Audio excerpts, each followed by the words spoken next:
ఒకటో తారీఖు వచ్చేసింది, ఇంకా రెంట్ కట్టలేదేంటి అమ్మా? రెంటా బాబాయ్ గారు? తెస్తాను. ఇంట్లోనేమో డబ్బులు లేవు, ఈయనేమో రెంట్ అడగడానికి వచ్చాడు.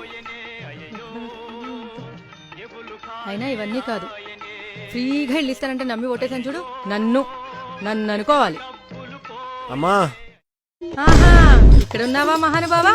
రామేశ్వరం పోయినా శనేశ్వరం పోయినట్లు ఆంధ్రప్రదేశ్ ని ఎంత దరిద్రంగా మార్చినా ప్రతి ఇంట్లోనూ నీ ఫోటో, ప్రతి పొలంలోనూ నీ ఫోటో, ప్రతి డాక్యుమెంట్ లోనూ నీ ఫోటో. నీకా ఇల్లు ఇవ్వడం రాదు. చంద్రబాబు నాయుడు గారు ఇల్లు ఇచ్చినా అవి మాకివ్వవు. అసలు నీలాంటోండి. ఎందుకు వచ్చారు బాబాయ్? రెంట్ అడగడానికి. ఓహో, మరి మీరెందుకు వచ్చారు? ఓట్లు అడగడానికి.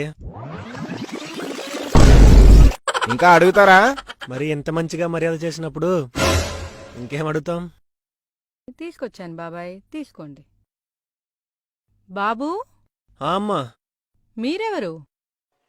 చెత్త పట్టుకెళ్ళడానికి వచ్చామమ్మా.